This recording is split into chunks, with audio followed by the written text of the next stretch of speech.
여기 한 여인이 울부짖고 있습니다. 눈물을 얼마나 흘렸는지 퉁퉁 부어있고 더 이상 눈에서 나올 것이 없어서 빨갛게 충혈된 눈만 보일 뿐이죠. 한참을 울부짖던 이 여인은 지쳤는지 더 이상 울부짖지 않습니다. 그러나 계속해서 고요한 가운데 흐느끼는 소리가 들릴 뿐입니다. 문득 조용해진 걸 보고 이 지켜보던 제사장 엘리는 이 여인을 유심히 살펴보죠. 간혹 기도하는 척 입술만 뻥끗하는 사람들이 있었기 때문입니다. 그런데 이 여인은 기도하는 척 하는 게 아니었어요. 너무 슬프고 애통한 나머지 숨이 턱 막힐 정도로 가슴이 먹먹했기 때문에 소리조차 나지 않았던 겁니다. 무엇이 이 여인을 너무나도 슬픈 나머지 소리조차 내지르지 못할 정도로 만든 걸까요? 이 여인의 이야기는 수년을 거슬러 올라갑니다. 옛적에 에브라임 산지 라마임 소빔에 에브라임 사람 엘가나라는 사람이 있었습니다. 그에게는 두 아내가 있었는데 하나는 한나고 다른 하나는 브닌나였습니다. 그런데 한나에게는 아이가 없었고 브닌나에게 자식이 있었죠. 매년 이 남편 엘가나는 가족들을 데리고 실로에 가서 하나님 앞에 제사를 드렸습니다. 그리고 제사를 드린 후 이 제산의 분깃을 아내들과 자식들에게 나누어 주었는데 특별히 이 한나라는 여인을 무척 아낀 나머지 브닌나보다 갑절이나 더 나누어 주기 일쑤였습니다. 그런데 한나는 이것이 기쁘지 않았어요. 이것을 빌미로 브닌나가 자신을 질투해서 더욱더 괴롭히었기 때문이죠. 엎친 데 덮친 격으로 한나에게 아이를 갖지 못한다고 조롱하기까지 하니까 매년 이 제사를 드리러 가는 길이 그렇게도 지옥과 같을 수 없었습니다. 이것을 알고 위로해주는 남편 엘가나도 한나에게는 큰 위로가 되지 못했죠. 유대 사회에서 자식이 없다는 건 사실 언제든 버려질 수 있는, 내쳐질 수 있는, 가족으로 인정받지 못하는 쓸모없는 사람으로 인식되기 때문이죠. 그런 지옥과도 같은 시간이 올해도 어김없이 반복이 되고 있는 거예요. 여느 때와 마찬가지로 실로의 가족과 함께 제사를 드리러 가서 모든 순서를 마치고 이 가족들이 음식을 나누던 그때 한나는 그곳에 있지 않았습니다. 성소로 가서 자신의 괴로움을 하나님께 쏟아내고 있었죠. 하나님, 저에게 왜 이런 시련을 주십니까? 제가 뭘 잘못했습니까? 하나님을 섬기지 않았습니까? 저에게 왜 자식을 주지 않으세요? 왜 저 분인나와 자식들이 저를 조롱하도록 그냥 놔두시냐는 거예요. 하나님 뭐든 하실 수 있지 않습니까? 왜 저에게는 그런 기적이 일어나지 않습니까? 한참을 분노와 애통함이 뒤섞인 이 기도를 쏟아내던 한나는 뭔가 결심한 듯 쉰 목소리로 미세하게 떨면서 결연하게 기도하기 시작합니다. 만군의 여호와여, 만일 주의 여종을 잊지 아니하시고 주의 여종에게 아들을 주시면 내가 나의 평생의 그를 여호와께 드리고 삭도를 그의 머리에 대지 아니하겠나이다. 그렇게 한참을 침묵하며 기도하던 한나는 어느 순간 자리를 박차고 나가 먹고 마시기 시작했습니다. 그리고 더 이상 분인나와 그의 자식들의 조롱에 주눅들지 않았던 겁니다. 뭔가가 분명히 달라졌습니다. 매년 마음 졸이며 근심하고 걱정이 가득했던 얼굴이 사라지고 오히려 해같이 빛나는 얼굴만 있었던 거죠. 자식을 낳지 못하는 여인이라고 누구도 생각하지 못할 만큼 세상 그렇게 행복한 여인이 없어 보였습니다. 사무엘상 1장 18절에 기록된 이 말씀처럼 말이죠. 이르되 당신의 여종이 당신께 은혜 입기를 원하나이다 하고 가서 먹고 얼굴에 다시는 근심빛이 없더라. 아멘.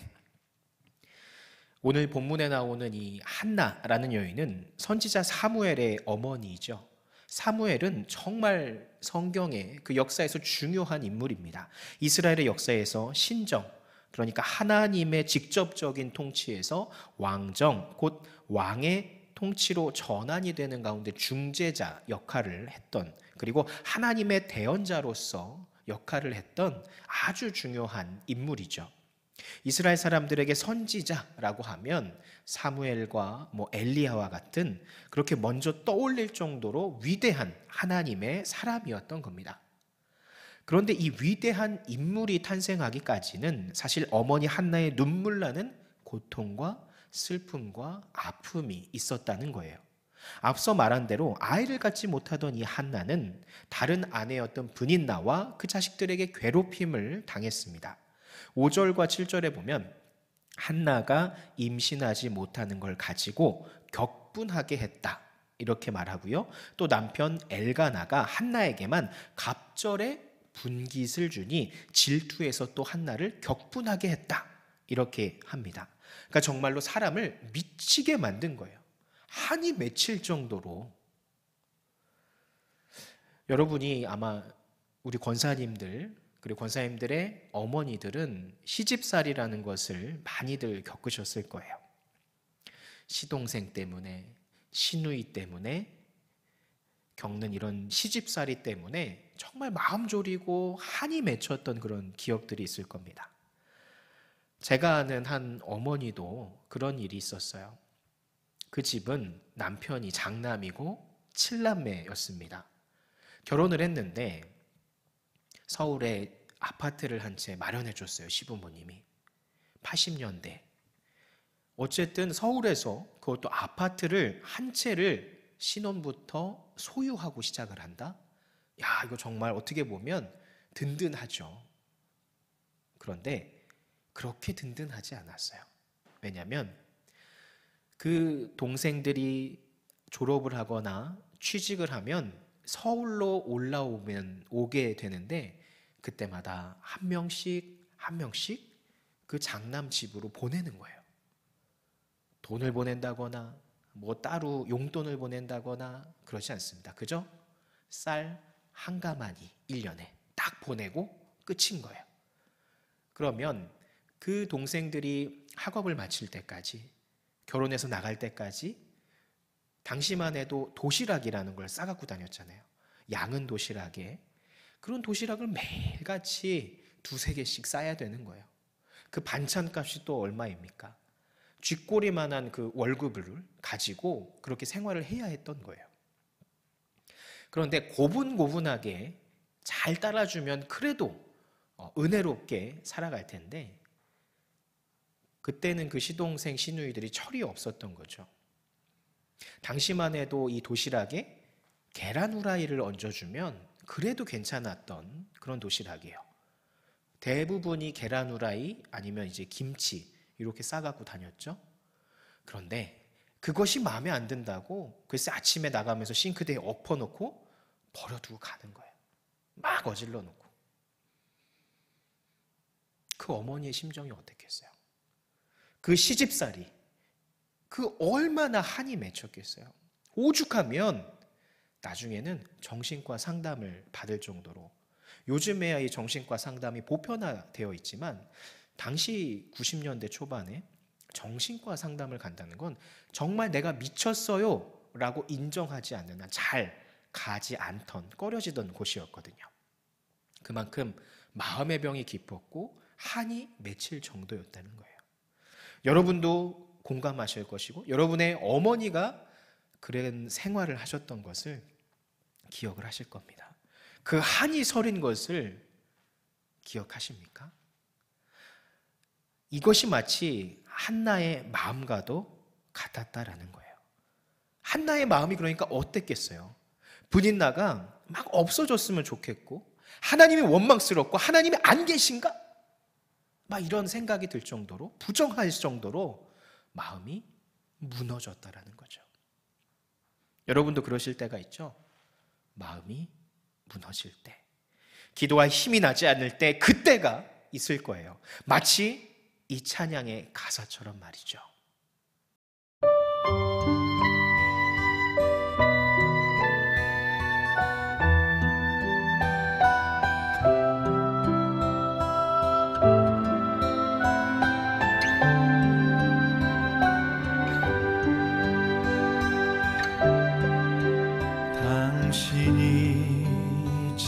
서서 기도할 수 없고 눈물이 빗물처럼 흘러내릴 때 주님은 아시네 당신의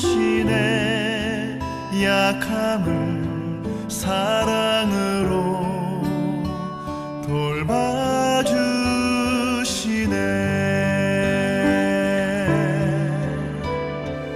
누군가 널 위하여 누군가 기도하네. 내가 홀로 마음이 무너질 때 누군가 널 위해 기도하네.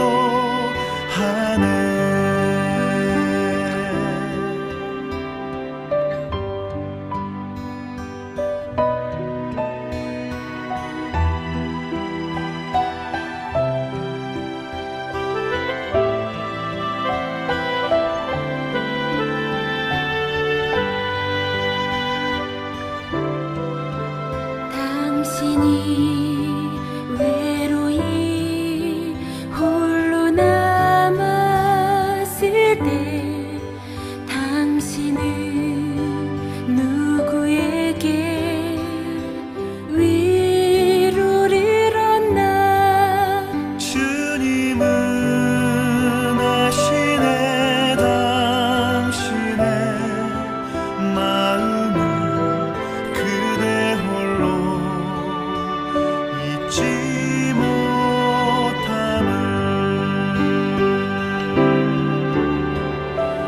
조용히 그대 위해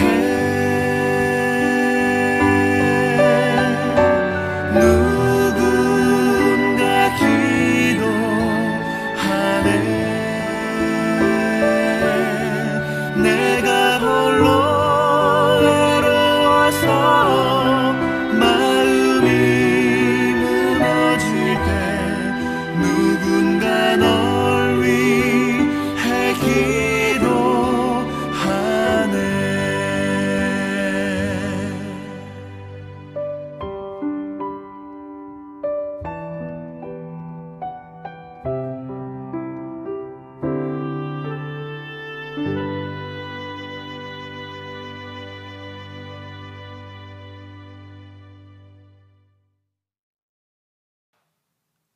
이렇게 마음이 무너지는 심정을 가지고 하나님 앞에 나아가 기도하던 한나는 갑자기 180도 달라진 모습을 보여줍니다. 서두에서 말했던 것처럼 18절, 얼굴에 다시는 근심빛이 없더라. 이 말씀처럼 그 후로는 더 이상 근심과 걱정이 없어 보였다라는 거예요. 그리고 어떠한 일이 일어나죠? 사무엘을 임신하게 됩니다. 할렐루야. 그토록 온갖 수단을 써보고 매달려보고 모든 것을 다 해봐도 되지 않던 기적이 일어난 거예요. 결혼 후 수년을 자신을 갈갈이 찢어놓을 정도로 고통을 줬던 그 일이 해결이 된 겁니다. 하나님이 일하신 겁니다. 여러분, 도대체 한나의 무엇이 하나님을 움직였을까요? 사실 한나가 임신하지 못한 것은 하나님께서 막으셨기 때문이죠. 5절에 여호와께서 그에게 임신하지 못하게 하시니 이렇게 합니다. 그러니까 하나님께서 의도적으로 막으신 거예요. 그러니까 의도적으로 막으셨다라는 것은 하나님이 바라는 뭔가가 혹은 정하신 때가 따로 있다라는 거죠. 그럼 그것이 무엇일까? 바로 이것을 아는 것이 오늘 말씀의 핵심이 될 겁니다. 이것은 오늘 우리가 읽은 본문인 한나의 기도를 통해서 우리가 살펴볼 수가 있어요. 6절에서 10절까지의 말씀을 제가 한번 읽어드릴게요. 여호와는 죽이기도 하시고 살리기도 하시며 스올에 내리게도 하시고 거기에서 올리기도 하시는도다. 여호와는 가난하게도 하시고 부하게도 하시며 낮추기도 하시고 높이기도 하시는도다. 가난한 자를 진토에서 일으키시며 빈궁한 자를 거름더미에서 올리사 귀족들과 함께 하시며 영광의 자리를 차지하게 하시는도다. 땅의 기둥들은 여호와의 것이라. 여호와께서 세계를 그것들 위에 세우셨도다. 그가 그의 거룩한 자들의 발을 지키실 것이요 악인들의 흥함 중에서 잠잠하게 하시리니 힘으로는 이길 사람이 없음이로다. 여호와를 대적하는 자는 산산이 깨어질 것이라. 하늘에서 우레로 그들을 치시리로다. 여호와께서 땅끝까지 심판을 내리시고 자기 왕에게 힘을 주시며 자기의 기름 부음을 받은 자의 뿔을 높이시로다 하리라. 아멘. 여러분, 이 한나의 기도에서 뭐가 느껴지십니까? 생사 화복이 누구의 손에? 바로 하나님의 손에 달린 것이기 때문에 우리가 걱정하지 않아도 알아서 하나님이 하실 것이다. 우리가 우겨쌈을 당하여도 위기에 처해도 하나님께서 우리를 높이실 것이다. 그러니 우린 걱정하지 말고 주님의 손에 그저 맡겨드리면 된다라고 하는, 하나님이 모든 것을 주관하심을 지금 한나가 기도로 고백을 하고 있는 거예요. 여기서 이 맡겨드린다라는 게 정말로 중요합니다. 맡긴다는 것은 뭘까? 우리가 이 법적인 송사를 할 일이 생겼을 때 그러면 안 되지만 어쨌든 이 법적 송사를 하게 될 때 누구에게 우리의 일을 맡길까요? 바로 변호사죠. 변호사는 우리의 대리인입니다. 대리인이라는 것은 우리의 모든 권한을 맡긴다라는 거예요. 우리가 가지고 있는 권리, 소유, 기타 모든 것을 그에게 대신 부여하는 게 바로 이 맡긴다라는 의미입니다. 맡기고 나서 우리가 불안해하면 그것은 맡긴 게 아니죠. 빼앗긴 겁니다. 맡긴다는 것은 전적으로 그를 믿고 맡긴 다음에 불안해하지 않는 것이 맡기는 것이라는 거죠. 마찬가지로 하나님 앞에 우리가 기도하는 부분들에 있어서도 하나님께 전적으로 여러분이 맡기셔야 합니다. 여러분이 불안해하면 할수록, 확신이 없으면 없을수록 하나님은 때로 아직 믿음의 때가 아니구나 하시면서 그때를 미루실 수도 있다는 사실을 기억하시기 바랍니다. 아브라함이 왜 100세나 돼서 아들 이삭을 얻었을까요? 하나님은 아브라함이 그 아들 이삭을 제물로 바치라는 명령에도 눈 하나 꿈쩍하지 않고 걱정, 근심하지 않고 결과는 하나님께 맡기는 그 믿음의 경지를 원하셨기 때문에 그때까지 아브라함을 훈련시키시고 기다렸던 거예요. 오늘 제가 새벽에도 마태복음 5장 5절에 이 온유한 자는 복이 있나니 그들이 땅을 기업으로 받을 것이요, 이 말씀을 가지고 그럼 진정 온유한 자는 누구냐? 온유한 것은 무엇이냐? 라고 이제 설명을 드렸죠. 그것은 나를 향한 어떤 풍파에도 내가 흔들리지 않고, 이것은 그 풍파에 의해 내가 우울해하거나 의심하거나 낙심하거나 하지 않고 평온한 마음으로 하나님의 때를 진득하게 기다릴 줄 아는 그런 신앙의 경지에 오른 자들에게 하나님의 천국을 상속받을 것이다, 그런 말씀이었다라고 설명을 드렸어요. 마찬가지입니다. 우리가 우리의 기도 제목을 놓고 기도할 때 이와 같이 지금 내 앞에 불가능이 보여도, 문제가 생겨도, 예상되는 어려움이 보여도 그것 때문에 내가 흔들리지 않는 온유함을 가지고 하나님께 나의 결과를 맡겨드릴 때 하나님의 약속이 반드시 우리에게 응답이 된다고 하는 거예요. 한나는 문득 깨달았던 겁니다. 자신이 얼마나 하나님을 신뢰하지 못했는지, 브닌나의 선동에 자신의 비관적인 처지에 하나님께 기도했음에도 불안해하고 자신을 부정하던 그런 부정적인 자신을 회개하면서 깨달았던 거예요. 그제서야 진정 하나님께 기도하고 응답을 기다린다는 것은 전적으로 하나님께 맡겨야만 하는 것이구나 하는 것을 깨달았다는 거죠. 그것으로 내가 흔들리면 안 되는 거구나 이랬다는 거예요. 마치 이 찬양의 가사처럼 말이죠.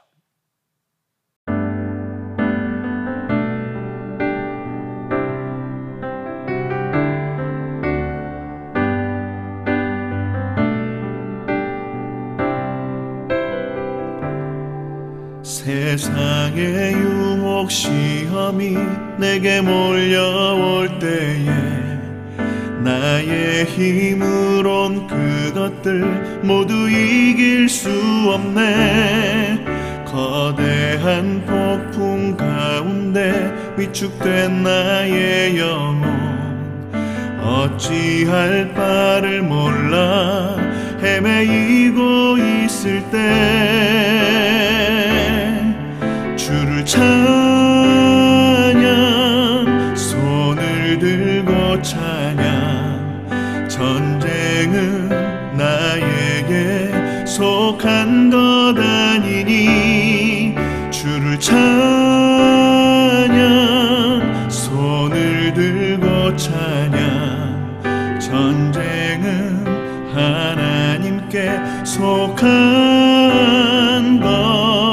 것이니.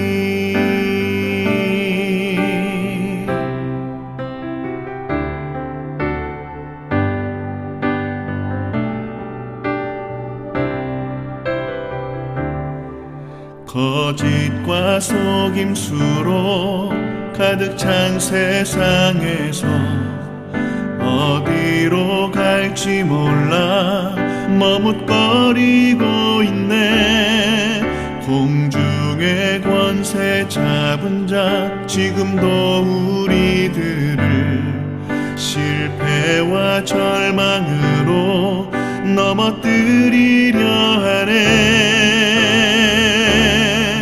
주위를 둘러보면 아무도 없는 듯 믿음의 눈을 들면 보이는 분 계시네.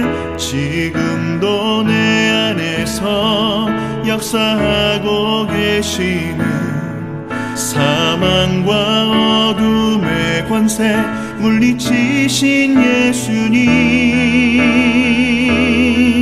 주를 찬양 손을 들고 찬양 전쟁은 나에게 속한 것 아니니 주를 찬양 손을 들고 찬양 전쟁은 하나님께 속한 것이니 주를 찬양 손을 들고 찬양 전쟁은 나에게 속한 것 아니니 주를 찬양 손을 들고 찬양 전쟁은 하나님께 속한 것이니 전쟁은 하나님께 속한 것이니.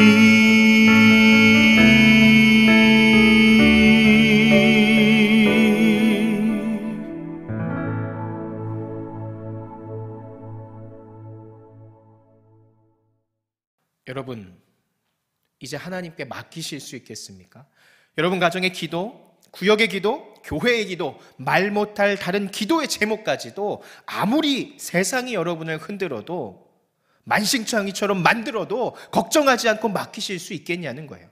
그 하나님을 의지하시기를 축원합니다. 죽이기도 하시고 살리기도 하시는 생사화복, 이 세상의 모든 것을 주관하시는 여호와 하나님의 능력을 의지하시는 여러분이 되기를 축원합니다. 기도합니다.